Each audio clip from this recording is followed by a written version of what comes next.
Welcome to the Aquarian Shaman broadcast. I'm Star Wolf, your shamanic host, and I'm here to teach you how to transform yourself and transform the world. Twice a month, we'll be exploring how to develop shamanic psycho-spiritual practices to support transformation while expanding your energy field in a way that can also support others. Each episode offers dynamic experiential guidance and teachings on how to safely enter a natural altered state of consciousness using the sacred breath. Additionally, we will discuss the importance of integration and grounding this medicine into your everyday life. Stay tuned. We're about to create authentic, embodied change that will surely grow corn for the future generations. Welcome, everyone. And I really want this to be a powerful transformational experience for you, not just a podcast, but a true experiential journey. And to discover your own shaman within, your own Aquarian shaman, especially for these times. So since we're entering into ceremony, I want to invite you to imagine, because imagination is real, that you can smell the smoke coming from this sage, and that you can feel the breeze of this powerful wing, this turkey wing, bringing the smoke to you. And in the different traditions that I have studied in, different beings and creatures and stones and things mean many different things to many different people. It's a very individual as well as a collective experience. But the smoke is pretty, I guess you could say, universal. Whether it's smoking the pipe, burning different herbs, and then fanning that energy to all the directions. So that's how I would like to begin with you, is to begin by calling in the East. We're entering into ceremony together. While this is a broadcast, for me, it's always a ceremony. I live my life in ceremony. So we're calling in the East. And in the East is the rising sun. And this is the place where we pray for new beginnings, for the light, for the dawning day, trusting the sun to rise into the sky. It's one of the few things, even on a cloudy day, that we can count on, that the sun, at least now, and for several billion years in the past and maybe in the future, that the sun will continue to shine and the light will come in the morning, and that this is a promise that each day is a new beginning. And then we call in the power and the energy of the South. And the South is more like the noonday sun. It's when things really heat up. No more chilly mornings or cool mornings. The sun is pouring down upon us. There is the fires of transformation. And this is the place in our lives where, in many ways, we're tested. Can we stand in the fire of love and wisdom and transformation, even when everything around us is in chaos, perhaps in the outer world, or maybe even in our own families, or in our relationships, or something personal with our own health, or all kinds of things that happen to just regular human beings, which is all of us at some level. So we call in the South and say, oh, Creator, Great Mystery, please help me. Help me to stand in the fires of transformation. Help me to understand that I'm not being punished. I may not have done anything wrong. But when the fire comes, that it's burning away an old reality. And that is not easy. So we ask and we pray for the courage to stay the course, to stand in the fires of transformation, to feel our feelings, but to stay the course and keep on moving through, if you will, that shamanic birth canal. And then we call in the energies from the West. I'll relight this smudge a little bit here.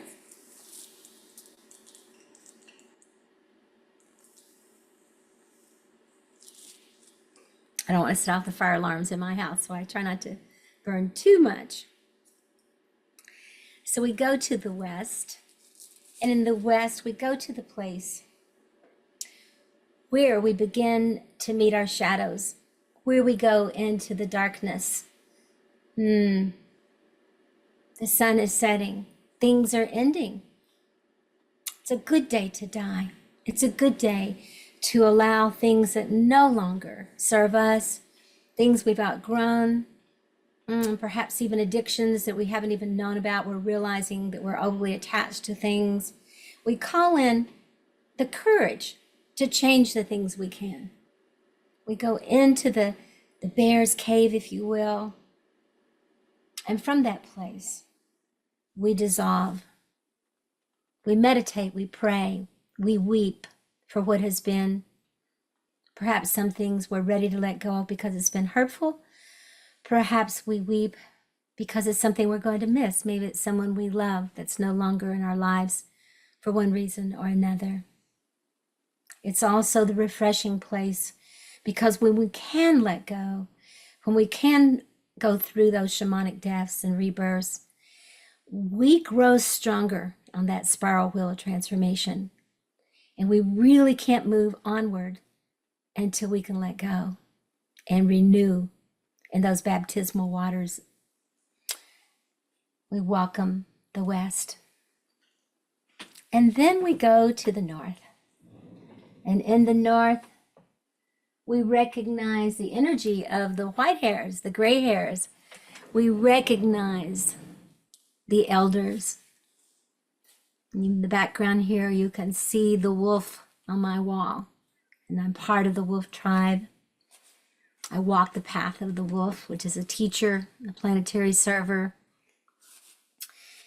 And in the place of that energy of what's called the white hairs, which could be the white buffalo, the white wolf, the white owl, the white lions, the elders with their white hair. This is the place of saying, I've lived a certain amount of time. And you don't have to be old to be wise. Children are very wise. They just speak the truth before they know it, or what they know of the truth anyway. But there is a certain amount of wisdom that one acquires. It's just the facts. That if you put in the time, you will learn and you will grow. And some will grow faster than others, depending on their path and their choices to surrender to change, because change is the teacher, always. It's the biggest teacher I know of, at least in my life. So those who've lived a long time have had the opportunity to go through lots of years of birth and death and rebirth on this spiral path. And hopefully, instead of becoming depressed or dismayed or despaired, although those are valid feelings and appropriate responses at times, to not get stuck there and to take whatever, as the old saying goes, that which has not killed us can only make us stronger. And sometimes we learn from pain, and sometimes we don't, and we have to repeat it over and over again. That's why I became an addictions counselor many years ago, because I had to overcome my own addictions, and then I wanted to help other people overcome theirs as well. So in that place of the North, we're calling in the wisdom teachers. We're calling in those who've gone before. One of the biggest things they share with us is their mistakes. That means their missteps along the way. They made a mistake. They stepped maybe incorrectly. And yet, can it really be incorrect if we then turn it into medicine and we turn it into what we can now share with our children, our grandchildren, our friends, our neighbors, our students, whatever role you have in the world, that you can share your experience and your strength and your hope. And the hope is that other people will not have to make the same mistakes. And if they do, they know that there's a way through. And so we call in the energies of the North and the wisdom keepers. We also call in the great above. And I really love calling in the great above energy. I've always been a lover of stars. and planets and the moon. I've always, at some level, I think, loved nighttime the best. And I have many magical memories of looking up at beautiful, bright blue skies from the country where I grew up in the United States and Kentucky, and the bright, beautiful stars in that sky that was over the farm where I grew up on, my grandparents and my parents just down the road. And we would frequently look up at the night sky, and my grandmother would say, "Go ahead, offer a prayer or poem or a song to the sky people. They're watching over you." And because she taught me that as a child, I never doubted it, that it was false, and I still don't. And later on, years later, when I studied with teachers and shamanic teachers all around the world, and especially Grandmother Twyla of the Wolf Clan, the Seneca Wolf Clan Nation, and they talked to me about the star beings. In fact, Grandmother Twyla, Seneca Wolf Clan grandmother, is the one who gave me my name, Star Wolf. And she said that I was a wolf energy from the stars, and that I should call upon the power of the stars and the light that shines in the darkness, and that I myself, over time, would grow to be a light in a time of darkness. And that's the origin of my name, Star Wolf. She who comes from the stars and walks the path as a teacher, and also is always a student too. If you're a teacher, you're always a student as well. So I call in the energies from the great above, and they will help us and guide us through the darkest night. And then we go down, down, down, deep into Pachamama, down into the belly of the great mother goddess, and also the great father, if you will, the green man, Dionysus, Geb, all the energies of the Gaia energy. It's going down into those beings, those archetypes, those energies that have been turning this world around for countless ages, countless eons. We can't really be sure. Science can tell us some things, and then they find new science and new science and new science. And this is the oldest this, and this is the oldest that, and then they find something else because we go deeper. And it's kind of like science keeps going deeper and human beings keep going deeper to find out more about our origins. So down in the core of this earth remains the wisdom. Think about it for a moment. We want to welcome everything that's already happened here on this earth. The birth of this planet, when it was hurling through the universe, when it finally found its orbit. And I don't know about you, but sometimes that's how I feel about myself. I feel like, when am I going to land and find my orbit in a new situation? And now this planet has been orbiting in a certain way with this incredible balance between the sun and the moon. You can't make that up. It's no accident. There's some sort of incredible magic, if you want to call it science, doesn't matter what label you put on it. There's some sort of divine order that brought together the perfect balance of night and day, of evening and morning, of sunset and sunrise, and the seasons. It's all by divine order. And the elemental world that we live in, who knows, maybe all the other planets have different kinds of elements we don't even know about, or none at all. But here on this planet, on beautiful Gaia, we have been given this beautiful place, this Garden of Eden, if you will, to live here and to live in, not imbalanced, but to live in balance with the elemental world. So the Creator did something really incredible. It placed our feet upon this earth, and it said, learn from your mama. Learn from the elementals of this world. Learn and replenish yourself and feed yourself and clothe yourself and clothe yourself and build places of shelters for yourself and learn languages and learn to build telescopes to see beyond your own existence and your own galaxies. These are the things that you can do when you embrace the elemental world of water and fire and earth and air and the great spirit, the divinity that animates every living thing, whether it's a rock or a tree, a creature or a human, or the great waters, the mighty waters and forest. So here we are standing now upon this earth and drawing up from the belly of the earth and thanking her. Thank you so much, Pachamama. Thank you for teaching us, and thank you for helping us to remember to walk in balance with you. And last but not least, we come to 3 more elements. If you were here with me in person on my land and at my retreat center, we would walk over to a magnificent medicine wheel and call these in together.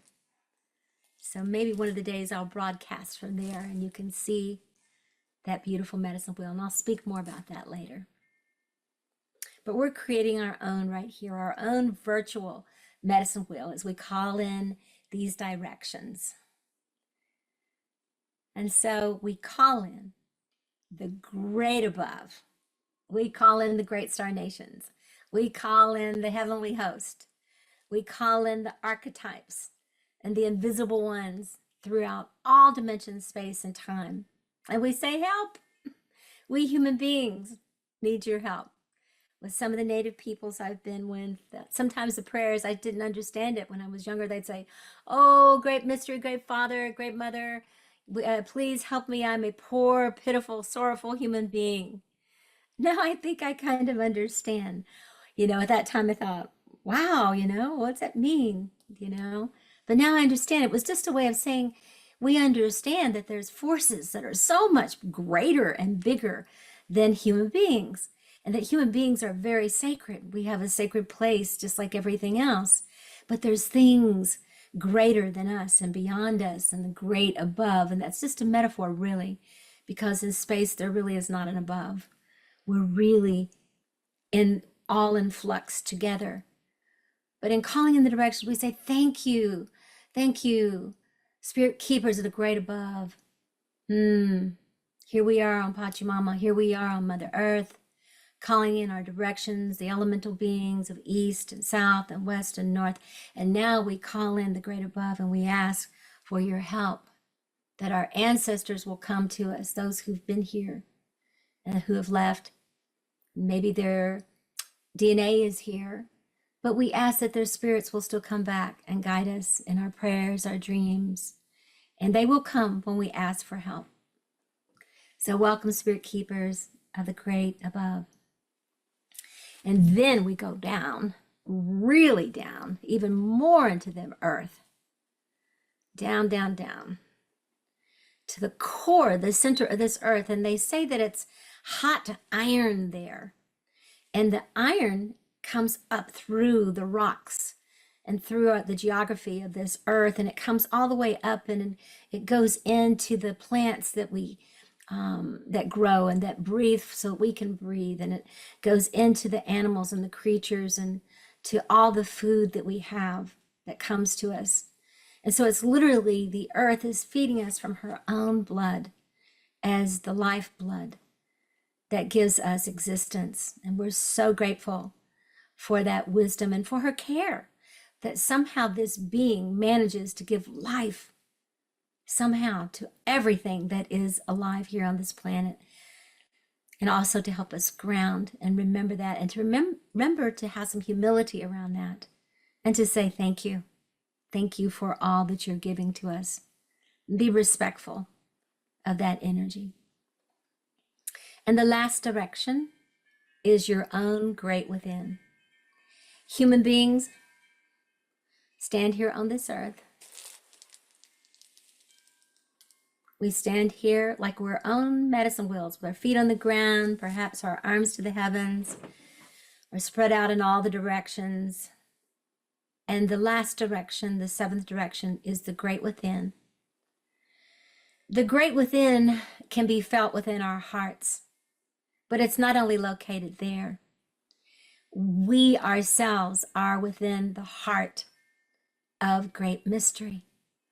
We are living, everything is living in the heart of the spirit of the universe, of the multiverse, however you see that.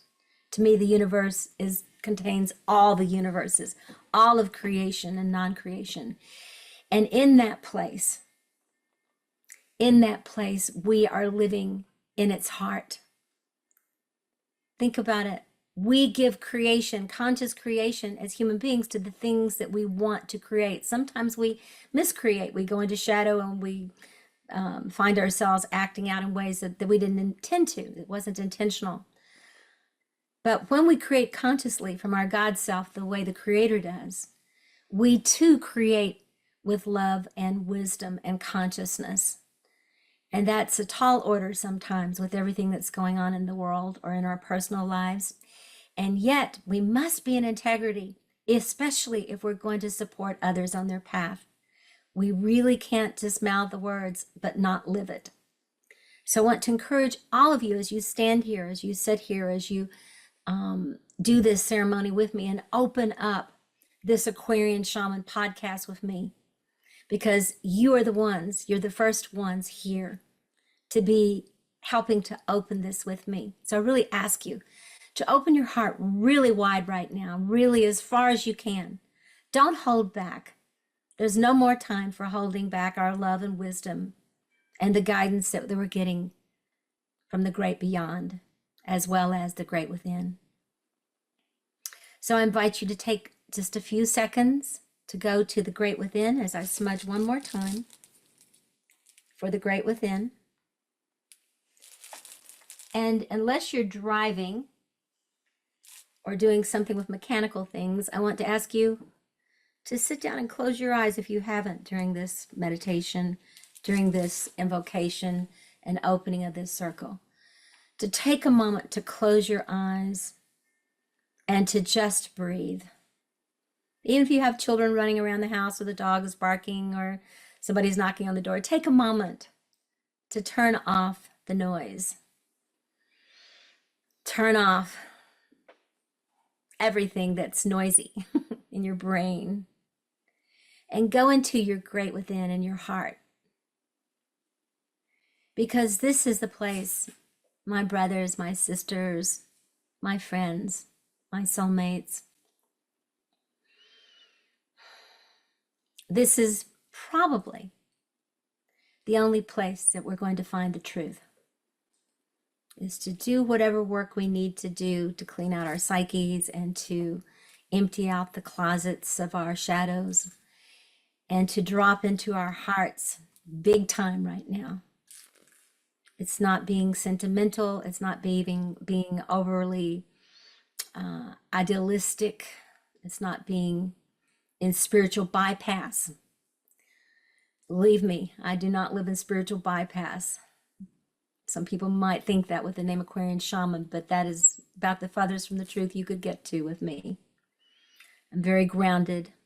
I have many things that I'll share with you over our time together about my life, about the creations, about the transformations I've been through, and wanting to hear more from you as well. But what I say to you is that for a long time now, in fact, solidly will be March 21st of this year, 2025, is the anniversary of my 43rd sobriety birth date. So at the age of 29, I discovered that and I had to go into my heart to discover this. I had to go down to my knees and in my heart to discover that I had some addictions that were destroying me and I didn't even know it. So by the grace of great mystery, from that time till now, almost 43 years now, from that time until now, I have walked a path of planetary service and a commitment to my own sobriety and sanity. I've had plenty of insanity in my life when I was younger, and I believe that's a big part of what actually helps make a shaman. In many, many traditions, you have to have died at least once and been resuscitated. I've had that happen twice, struck by lightning once, and overdosed with drugs once when I was younger. And a couple of other semi-near deaths with some accidents and some illnesses in the past, a long time ago. But not only those kinds of things, there has to be a renewal where you come back and you see the purpose of it all. And you listen to your heart. Like I said, not just sentimentality, but you listen to your heart. This is the crux. This is the core of the Aquarian Shaman. And you say, I surrender. What's my purpose? What's my sacred purpose? I know I'm not here by accident, so I must be on purpose. So I want to welcome you to your great within, taking that moment to listen to your within. Feel it. Even if you can't quite hear it, feel that it's wanting to speak to you and let you know who you really are.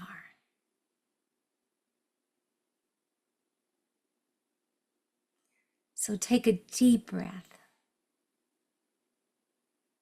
Listen. And exhale. Welcome to the great within, within, within.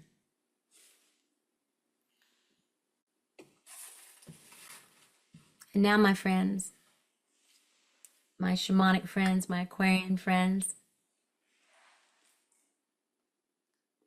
we have set the container for the Aquarian Shaman here on the Transformation Network. This opening of this medicine wheel around you, where you are. And here you are in my medicine room. Okay. It's a kind of a wild place. It has so many memories of so many years and so many medicine pieces that have come to me over the years. It is the greatest pleasure and my greatest desire to share my medicine with you, to share my experience, my strength, my hope, but beyond hope. Okay. Sometimes Grandmother Twilight laughs, and I don't like hope sometimes because hope has a hole in it. I don't want anything to leak out. She had a great sense of humor. But this medicine room holds thousands upon thousands of memories of sessions and ceremonies and travels and readings and what I've dedicated my life to. I'm a long time teacher. I started working in the mental health center when I was 20 years old. I was getting a degree in social work when I was at the University of Kentucky as a baby boomer, you know, in the glorious 60s and 70s, as they say. We thought it was the age of Aquarius then. And not quite yet. However, all of that was mixed with so much light and dark, just like what's going on the planet right this moment. And of course, we know that different cycles happen on our planet and across the universe, the multiverse, and that there's always stuff going down. There's always birth, life, and then death, and then rebirth happening all the time throughout the cosmos. Perhaps it looks different in different, like I said, multiverses or dimensions or other planets, those kinds of things. But ultimately, it seems that the Creator has an incredible imagination, and we're part of it. And we seek it. We seek to know the great mystery. And again, grandmother, what is the great mystery? Well, if you knew that, it wouldn't be the great mystery.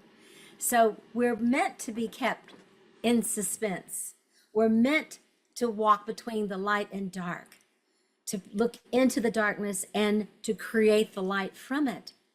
And the shamanic world, as I said before, is frequently people who have challenges, whether it's addictions, whether it's an illness, another illness of some kind, whether it's a death of someone close to you, all kinds of things.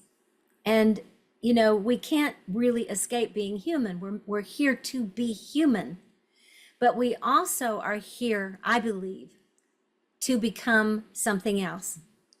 We're born human, but the transformation, like all the major religions in the world teach, that we are born to awaken to our spiritual self. And whatever way you look at that, whatever kinds of religions or religious studies that you've been part of in your life. I grew up as a Baptist originally, but I also grew up with a grandmother who taught me to talk to the aliens and the fairies. And so I didn't figure that Jesus had any problem with aliens or spirit guides or any of those kinds of things, or fairies, you know. And so my grandmother, her family came from the old country, if you will. And so there was no division, there was no separation between the earth and the sky and the great mystery. And I really believe that in some ways, in order to move forward, we've almost needed to move backwards. We've needed to go back and to gather that wisdom and to remember that all the so-called fundamental religions throughout the world, they all have their origins in shamanism, all of them. There's nothing more shamanic than a being who is a son from the divine father of the universe, if you will, who comes to this earth and who dies, okay, and sheds blood for others. Sounds like a Sundance to me at some level, who dies, who is then resurrected, who then comes back to life. Everything about shamanism is about birth and life and then death and then rebirth. It's only when we don't own the rebirth and come full circle around the medicine wheel that we truly die the death, the true death, as I call it. But we can even drop our skins, our bodies, and no longer be in as a fleshly human being. And we still have life somehow, some way. You cannot, you might get rid of physical bodies, but you cannot get rid of energy. Energy just transforms into something else. So in the Aquarian, if you will, Aquarian shaman energy, we are beginning to remember that we are more than who we've been taught that we are. We're not just poor, pitiful sinners. We are so much more. We are truly the children of the gods. However you see that, whatever religions or non-religions, we are the children of the universe. And I make the joke over and over again that God got us all that is tired of us being children. Was grateful we're children, loves us as children, will always be their children, and yet they're ready for us to grow up. And what would that look like for you? What would it look like for me? When I started thinking about this and feeling into this decades ago, and I really came back around to the Aquarian Shaman and what does that mean? What does it mean to be Aquarius? What does it mean to peace, love, harmony, and understanding? What would that look like if we could create that? I realized that it's just like everything else. It begins where? It begins right here. There's a song that we have that we play at our workshops sometimes. It says, you know, I want to be like Gandhi someday and create peace, just like Gandhi, just like Gandhi. And so we can't wait around for more Gandhis. That's the main message, I think, of the Aquarian era, is that it's tagged, you're it, I'm it, we're it. And so in addition to whatever things we're doing, you might say, oh, I don't have time to be spiritual. I don't have time to. I don't think we have time not to. I'm hoping that you'll be joining me every other week for this hour together where we can explore the mysteries together, where we can awaken our Aquarian nature, where we really can smile upon our brother, our sisters and our brothers, and those who identify with both, that we truly can find our way back to being humane beings, or maybe forward. Maybe it's forward. I don't know. But becoming humane beings is going to require us not to just wish it away, not to just pray it away. Those are beautiful things, wishes and prayers, but to do the inner work to transform ourselves. Over the past almost 4 decades, I've been working to create conscious change, not only with myself every day, but in the world. Part of how I've done that is I created an organization called Venus Rising Association for Transformation. Over the years, over many years now, we have ordained shamanic ministers around the world. We have supported some people in becoming extensions. It's called Congregations of Venus Rising. We've also started satellite programs for people who want to be able and authorized to teach certain specific teachings and things and methods that we've created. And we also created a Venus Rising University, which is recognized in the state of North Carolina as a religious university. So we've been busy. I've also, if you haven't read about anything about me, I've also created and either authored or co-authored 13 books now. I'm working on a couple of more. So we've been busy. We also moved here from Marin County, California. Even though I grew up in Kentucky, I ended up out in California for several years and taught out there, taught at Esalen Institute. I've taught in different places all around the United States and out of the country. But we wanted to land someplace, and so we came here to Western North Carolina outside of Asheville, about an hour outside of Asheville.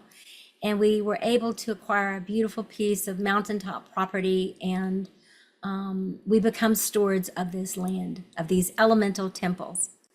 I'm going to save the story of the elemental temples to tell you at another time, because that's a really juicy story you're going to enjoy.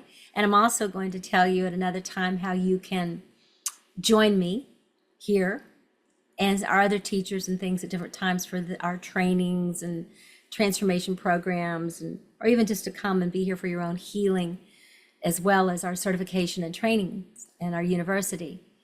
But just know those, just kind of footnote that those things are things that I'll share with you. And you're always welcome to go to my website, which is shamanicbreathwork.org. I'll just go ahead and say that now because I'll probably forget at the end. But shamanicbreathwork.org. And on there, it's an extensive website because I've been doing this work for a long time. And we have created so many things for people to be able to have experiences. We have a place where you can go on there to experience shamanic breathwork yourself in the comfort of your own home, as well as a listing of different places where you can find shamanic breathwork teachers around the world, or whether you can come here actually to be with me and my team here on the mountain. So those are things that you can look up. I'll also go ahead and tell you that we have our 2-week intensive that happens for 4 hours a day, 2 weeks, 4 hours a day, intensive. If you're up for it, if you're ready, Aquarian Shamans, that we have that, and that takes place, when does that take place? On February 17th through March 2nd.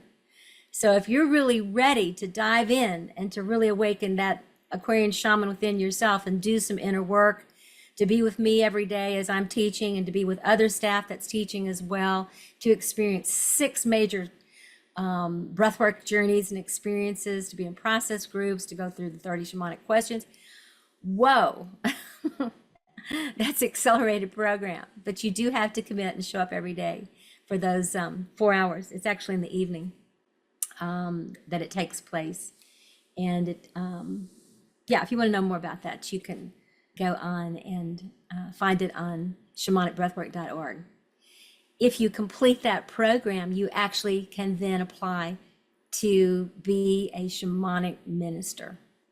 And a lot of people, I have many people, quite frankly, who've been therapists and counselors and psychologists and all kinds of things who've come through the programs and then decided that's how they wanted to operate in the world. They no longer really even wanted to have their license. They let their license expire, or they don't really use it because they wanted to really work with people in a more hands-on. And with shamanic breathwork, you can do different kinds of hands-on work with people.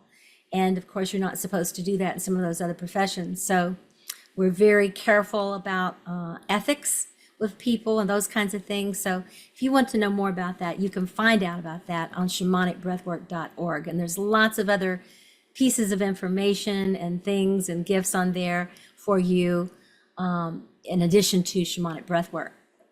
So I wanted to say that now because I doubt very seriously I remembered at the end, to be honest with you. So I first started thinking about being this Aquarian being all those years ago when I was just a teenager. And of course, I had a very idealized vision of it at that time. And I was a seeker in addition to going to the University of Kentucky. And then I ended up at St. Leo College in Florida and working with it was called CMI, chronic mentally ill. I think there's probably a different name for it now, but that's what it was at the time. Working in a day treatment program, working with addictions, discovering my own addictions, coming into recovery myself, going into some treatment for myself, all those kinds of things, leading me onward to finding the things that were going to help me. And I want to share with you here now because this hour goes by so quick, okay? For me, at least, it does. I'm used to teaching for hours and hours and hours. So this is really me just sharing with you in a more personal way. But I'll be sharing, in addition to that, I'll be sharing more practices and things as we go along. And not only that, you're going to have the opportunity to meet some incredible Aquarian shamans around the world. Yesterday, I was just talking to my friend, Itzhak Berry. If you know about shamanism, you have to know about Itzhak. He is a shaker and a mover, and I think he's just a couple of years older than me, I think. But anyway, powerful man, and with a shamanic organization around that just touches people all around the world. And I said, Itzhak, would you like to come onto the program? I'd be delighted, and he's sought after from around the world. I'm going to bring you the top-notch shamans in the world and medicine people. I promise you with that. I'll be bringing on Vera Lopez, who's taken people to Peru since she was just a young girl and was sleeping on the railroad tracks because there were no hotels, the fancy hotels that are now there. I believe she told me that she made close to 40 or 50, I believe she said 50 trips there. She was there before people started even going there, before they put up the fences around Machu Picchu. There's other teachers, there's just so many. I'm not going to go into all of them, but that's the kind of caliber that I'm talking about, is people who are not just popping up and calling themselves shamans or healers, but who honestly have dedicated at least 20 years and frequently 30 or 40 or even more. And these are people who have heard the calling a long time ago and who've gone out and learned from the teachers that mostly aren't here anymore. And they've received the lineages of this work, and they're now carrying it forward. When Itzhak and I were talking yesterday, we were just going to talk for about 15 minutes. We talked, I think, for almost 2 hours, and we kept talking about the medicine and the lineage and how important it is to pass it on. That as we move into this Aquarian age, people must bring this wisdom with them and integrate it with the new dispensations that are coming through. A marriage of the old wisdom that has preserved the teachings on this planet for so long, and the healing and the medicine. Especially we need it now. I can hear about the elders that I worked with saying that you are going to, I was just green behind the ears, and they were saying, Starwolf, you're going to be one of the people that's sharing this medicine. And I'm just saying, like, me, I'm just like trying to learn and heal, and they're like, well, you're always going to do that. You're always going to learn and heal. But the time is going to come when it's so important for you to pass this on. So that's what I'm dedicated to every single day of my life, whether I meet somebody in the grocery store, whether I'm on a podcast, whether we're doing a 2-week online. We also do 2-week-longs in person here on the mountain and also in Teotihuacan. We have this year coming up 2 weeks in Egypt at the temples teaching. So it's what I do 24/7. Finally, some of my friends will say sometimes, turn it off, Star Wolf. And I'm like, I'll try.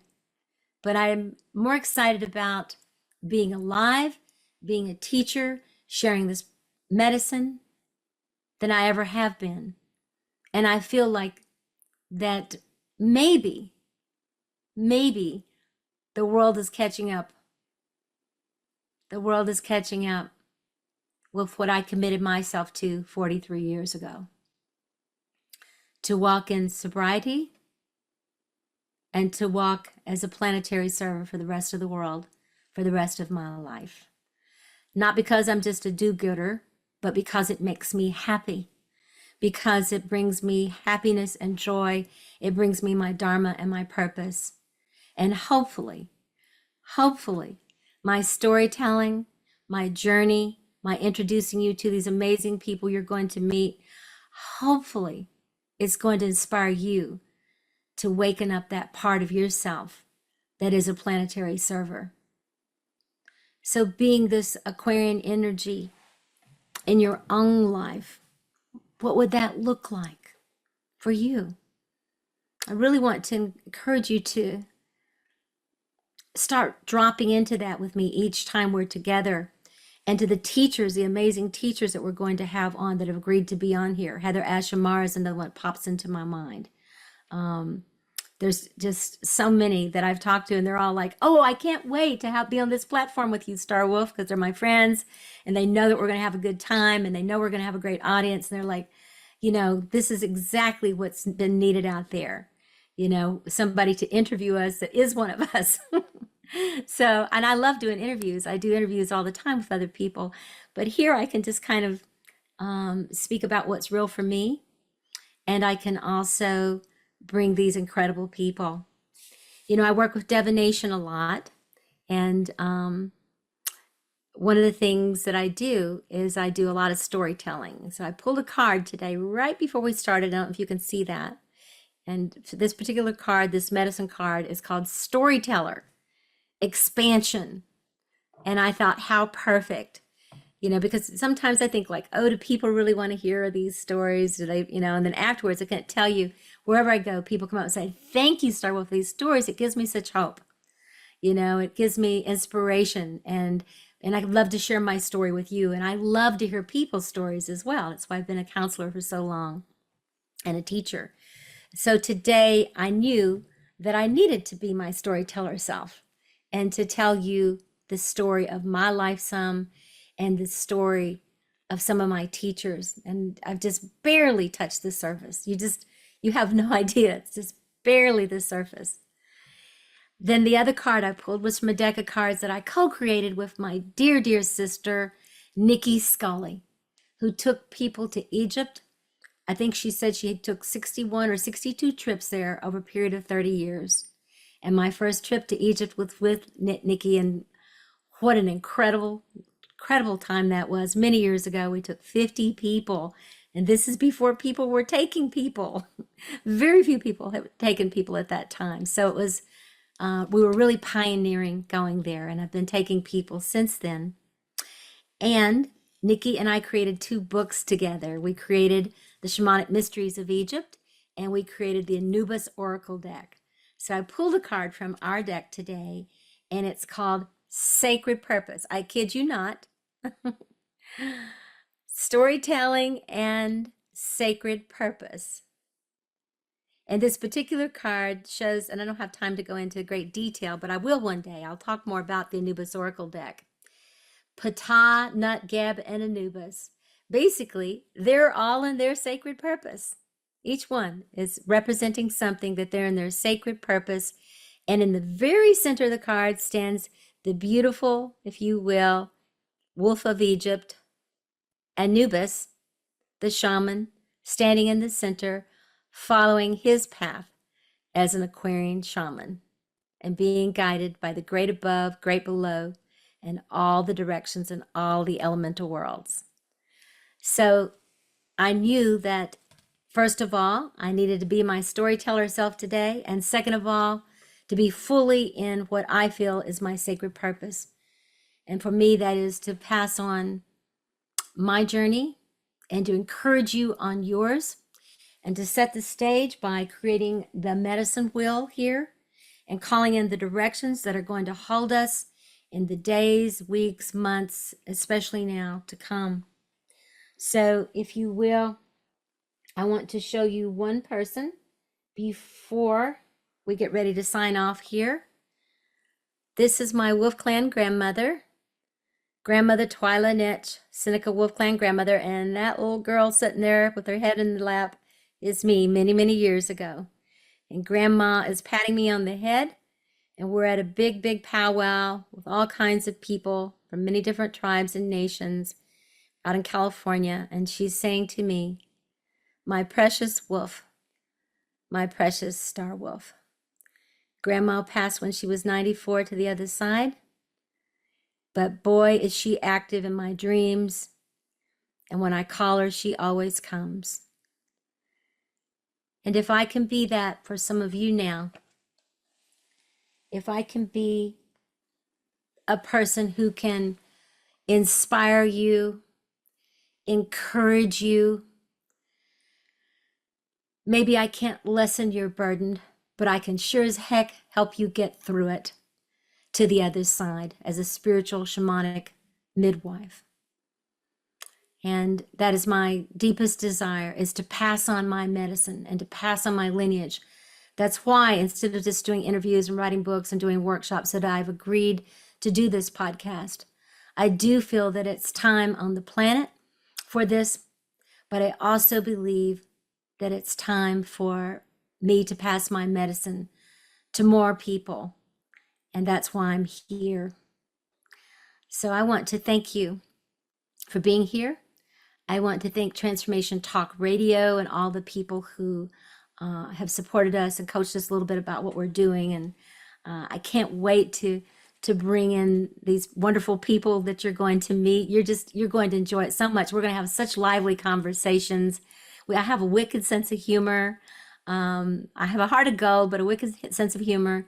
I'm a visionary channel, and I'm a little girl from Western Kentucky, barefoot with her grandmother, praying to the aliens, praying to the angels, to Jesus, to Great Spirit, to the Goddess, and to love and wisdom.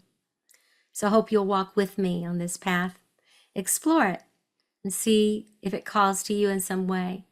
And perhaps, just perhaps, you'll start to remember that you too are an Aquarian shaman, that you too, no matter how far down you've gone, are on your way back up on that spiral path to remembering who you are and to bringing your sacred medicine as an Aquarian shaman to this world. So blessings. We close our ceremony together, but the medicine and the magic continues wherever you are. Take a deep breath. Exhale fully.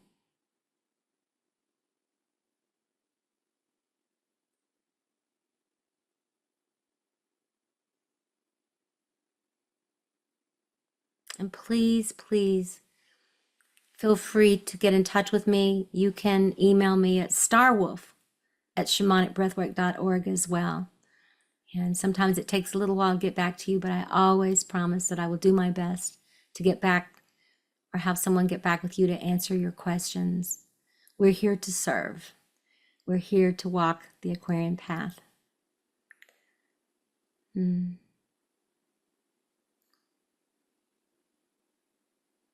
So blessings, everyone. Until we meet again, take good care of yourselves. The world is wild right now. Meet it with your heart and your consciousness. And stay connected to one another. Keep seeking the truth. and call upon those who love you in the unseen world, as well as the people in your everyday life.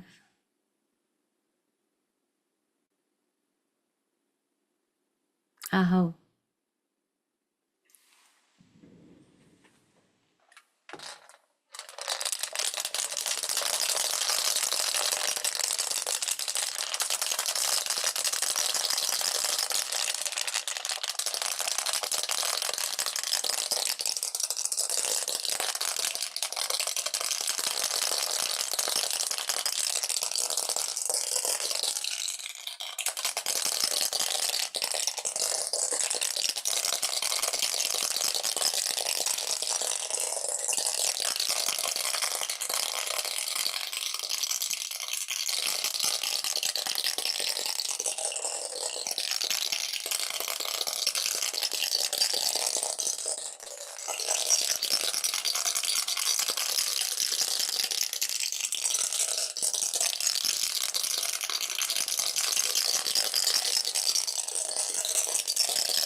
This is Star Wolf, and you've been listening to the Experiential Aquarian Shaman broadcast. Transform yourself, transform the world. Join me every second and fourth Tuesday at 2 p.m. Pacific on Transformation Talk Radio to awaken your inner Aquarian Shaman. Never miss an episode. Subscribe to my channel and connect with me on social media at Linda Star Wolf. For more information about my offerings and trainings, visit shamanicbreathwork.org. Thank you for taking this special time to journey with me.